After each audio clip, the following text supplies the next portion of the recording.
بسم اللہ الرحمن الرحیم۔ محترم ناظرین، قرآن کریم کے بڑے خوبصورت سبق آموز اور منتخب واقعات ہم آپ کو سنانے کی کوشش کر رہے ہیں۔ آج کی ویڈیو میں انشاءاللہ قوم سبا کا واقعہ سنایا جائے گا۔ قوم سبا کا یہ واقعہ قرآن کریم کی سورت ہے سورہ سبا، اسی صورت میں یہ واقعہ بھی ذکر کیا گیا کہ آیت نمبر 15 سے آیت نمبر 19 تک لَقَدْ كَانَ لِسَبَإٍ فِي مَسْكَنِهِمْ آیا، یہ وہ آیتیں ہیں جس میں یہ واقعہ اللہ رب العزت نے ذکر فرمایا گیا اور اسی واقعے کی وجہ سے اس صورت کا نام سورہ سبا رکھا گیا۔ ایک روایت ہے نبی کریم صلی اللہ علیہ وسلم سے کسی نے پوچھا، اللہ کے رسول یہ جو سبا کا نام ہم سنتے ہیں، آپ بتائیے اخبرنا عن سبأ ما هو ارض ام امرأۃ، کہ یہ جو سبا ہے یہ کسی علاقے کا، بستی کا، کسی ملک کا نام ہے یا عورت کا نام ہے؟ نبی کریم صلی اللہ علیہ وسلم نے ارشاد فرمایا، لیس بارض ولا امرأۃ، یہ نہ کسی علاقے کا نام ہے اور نہ کسی عورت کا نام ہے، وَلَكِنَّهُ رَجُلٌ وَلَدَ عَشْرَةً، یہ تو ایک مرد کا نام ہے جس کے ہاں اللہ کی طرف سے 10 بیٹے پیدا ہوئے، ان 10 میں سے 6 بیٹے یمن میں آباد ہو گئے اور 4 بیٹے شام کے علاقے میں آباد ہو گئے۔ فَتَيَامَنَ سِتَّةٌ وَتَشَاءَمَ أَرْبَعَةٌ، یہ روایت ابو داود میں اور ترمذی میں آپ علیہ السلام سے ذکر کی گئی ہے، منقول ہے۔ تو یہ جو قوم سبا ہے، اس کے جد امجد کا، اس کے سب سے بڑے جو اس قوم کے، اس قبیلے کے فاؤنڈر کا، بانی کا جو نام تھا وہ سبا تھا، اس کی اولاد کو قوم سبا کہا جاتا ہے۔ یمن کے علاقے میں یہ لوگ رہا کرتے تھے اور ان کا جو کیپٹل تھا، جو مرکزی علاقہ تھا، وہ معارب تھا۔ بڑی طاقت و قوت سے، حکومت اور اقتدار سے اللہ رب العزت نے ان کو نوازا تھا۔ اس دور کی سب سے طاقتور فوج ان کے پاس موجود تھی، جیسا کہ حضرت سلیمان علیہ السلام سے جو ملکہ بلقیس کی ملاقات ہوئی، سورۃ النمل میں جس ملاقات کا ذکر کیا گیا ہے، اس واقعے سے، اس ملاقات سے معلوم ہوتا ہے کہ جو ملکہ بلقیس تھی اس کے پاس اس زمانے کی سب سے طاقتور فوج تھی، اور ملکہ بلقیس جو ہے وہ خود بھی قوم سبا سے تعلق رکھتی۔ تو بہت ساری نعمتوں سے اللہ رب العزت نے ان کو نوازا تھا، لیکن 2 نعمتیں خاص طور سے ان کو دی گئیں جو سورہ سبا کی ان آیتوں میں ذکر ہوئی ہیں۔ ایک نعمت یہ ہے کہ یہ جو علاقہ تھا ان کا، معارب کا، یہ پہاڑوں کے درمیان تھا۔ پہاڑوں کے درمیان ہونے کی وجہ سے مختلف جگہوں سے پانی چشموں کی شکل میں ان کے علاقے میں آتا تھا، باغات سیراب ہوتے تھے۔ پرانے زمانے کے کسی بادشاہ نے اس پانی کی حفاظت کے لیے باغات کو اور کھیتوں کو سرسبز اور شاداب باقی رکھنے کے لیے ایک ڈیم بھی بنا دیا تھا، بڑا مضبوط، بڑا شاندار ڈیم تھا، پانی تھا اور شاندار اور خوبصورت باغات تھے۔ وہ جب کسی راستے پر چلتے تو راستے کے دونوں طرف ان کو شاندار، خوبصورت اور سرسبز و شاداب باغات نظر آتے تھے۔ ایسا اللہ رب العزت نے ان کو ایک قدرتی کلائمیٹ عطا فرمایا تھا۔ اللہ رب العزت کی طرف سے ان کو یہ ایک بہت بڑا انعام ملا ہوا۔ اور جو دوسرا انعام اللہ رب العزت نے دیا تھا، اس انعام کا تذکرہ بھی ہے، وَجَعَلْنَا بَيْنَهُمْ وَبَيْنَ الْقُرَى الَّتِي بَارَكْنَا فِيهَا قُرًى ظَاهِرًا، یہ سفر کیا کرتے تھے شام کی طرف، دنیا کے مختلف حصوں کی طرف، تجارت کے لیے، کاروبار اور بزنس کے لیے۔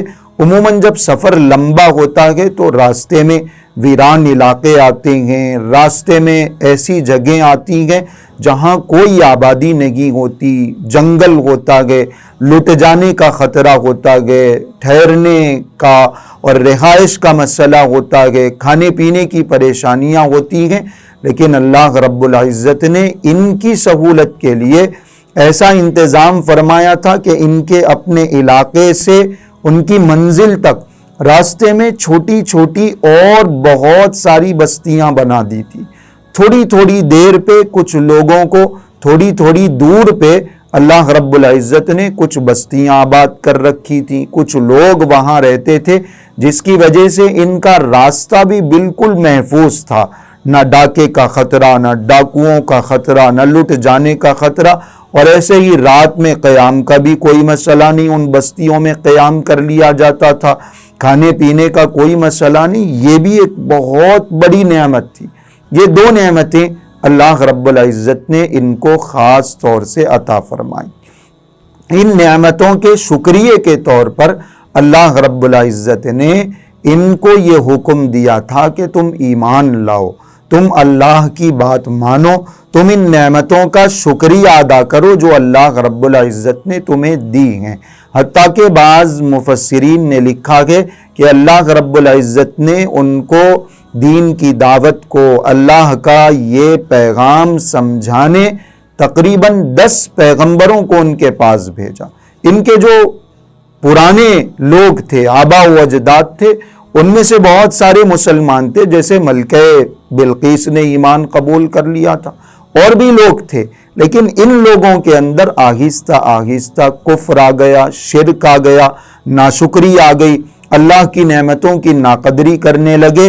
حتیٰ کہ اللہ رب العزت نے یہ جو نعمتیں دی تھیں، تھوڑی تھوڑی دور پہ بستیاں آباد کر رکھی تھیں، اس سے بھی ان کو شکایت ہو گئی. کہنے لگے کہ ہماری منزل کو ہم سے دور کر دیجئے، یہ راستے کی بستیوں کو ہٹا دیجئے تاکہ ہم سفر کو انجوائے کر سکیں. تو اس طریقے سے انہوں نے اللہ کی ناشکری کی. فَأَعْرَضُوا فَأَرْسَلْنَا عَلَيْهِمْ سَيْلَ الْعَرِمِ. جب انہوں نے اعراض کیا، اللہ کے حکموں کا انہوں نے انکار کر دیا، اللہ رب العزت نے ان کے اوپر عذاب مسلط کر دیا. عذاب کیسے مسلط ہوا؟ مفسرین لکھتے ہیں کہ اللہ پاک نے بڑے بڑے چوہوں کو ڈیم کی بنیادوں میں بھیج دیا. وہ ڈیم جو ان کی ترقی کی سب سے بڑی وجہ تھی، جو ان کی اکانومی کا ایک بڑا ریزن تھا، جو یوں سمجھیے کہ اس ڈیم کی وجہ سے ہی ان کی وہ بستی، ان کا وہ علاقہ بڑا خوبصورت نظر آتا تھا، سرسبز و شاداب رہتا تھا. اس ڈیم میں، اس ڈیم کی بنیادوں میں اللہ رب العزت نے بڑے بڑے چوہوں کو بھیج دیا.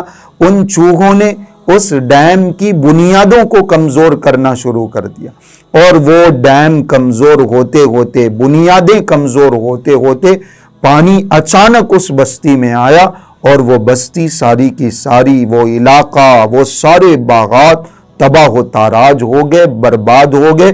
اللہ رب العزت نے ساری بستیوں کو، ان کے سارے باغات کو ملیا میٹ کر دیا. پھر ایسے باغات ان کو دیے جس سے کوئی فائدہ ان کو حاصل ہونے والا نہیں. یہ عذاب اللہ رب العزت نے، جس ڈیم پر ان کو فخر تھا، جس ڈیم کی وجہ سے وہ خوشحال تھے، اسی ڈیم کو اللہ رب العزت نے ان کی ناکامی کا ذریعہ بھی بنایا. اور ایسے ہی وہ جو بستیاں ان کی بالکل قریب قریب تھی، ان بستیوں کو اور ان کے خاندان کے، قبیلے کے لوگوں کو اللہ رب العزت نے منتشر کر دیا، بکھیر دیا. وہ لوگ دنیا میں ادھر ادھر پھیل گئے. وَمَزَّقْنَاهُمْ كُلَّ مُمَزَّقٍ. وہ ایک جگہ نہیں رہے. اب ان کے لیے سفر کرنا بھی دشوار ہو گیا، مشکل ہو گیا. تو اللہ رب العزت نے نعمتوں کی ناقدری کی وجہ سے ایسا بڑا عذاب ان کے اوپر مسلط فرمایا. یہ قوم سبا کا واقعہ ہے، یہ ڈیم کی تباہی کا واقعہ ہے. اس واقعے سے جو سب سے بڑا پیغام ملتا ہے، میسج اور سبق ملتا ہے، وہ یہ ہے کہ کوئی بھی نعمت جو اللہ رب العزت کی طرف سے دی ہوئی ہے وہ ہمیشہ باقی نہیں رہتی. اگر اللہ کا شکر ادا نہیں کیا جائے گا تو وہ نعمت زائل ہو جائے گی، ختم ہو جائے گی. اللہ کا شکر ادا کریں گے، ان نعمتوں کی قدردانی کریں گے تو نعمتیں باقی رہیں گی. لئن شکرتم لازیدنکم ولئن کفرتم ان عذابی لشدید. اور اگر ناشکری کی جائے گی، ناقدری کی جائے گی تو پھر وہ نعمتیں تباہ و برباد ہو جاتی ہیں. اور دوسرا پیغام یہ ملتا ہے کہ انسان کو جس چیز پر فخر ہوتا ہے، گھمنڈ ہوتا ہے، انسان کو جس چیز سے سب سے زیادہ خوشی حاصل ہوتی ہے، کبھی کبھی اللہ رب العزت اسی چیز کے ذریعے سے اس کو آزماتے ہیں، کبھی اللہ رب العزت اسی چیز کو بنیاد بنا کر اس کو عذاب میں بھی مبتلا کرتے ہیں۔ جیسے قوم سبا کا جو ڈیم تھا، وہ ڈیم ہی ان کے لیے سب سے اہم ایک بنیاد تھی، سب سے بڑی ایک ترقی کا ذریعہ تھا۔ اللہ پاک نے اسی ڈیم کے ذریعے سے ان کو تباہ و برباد کر دیا، ان کو عذاب میں مبتلا کر دیا۔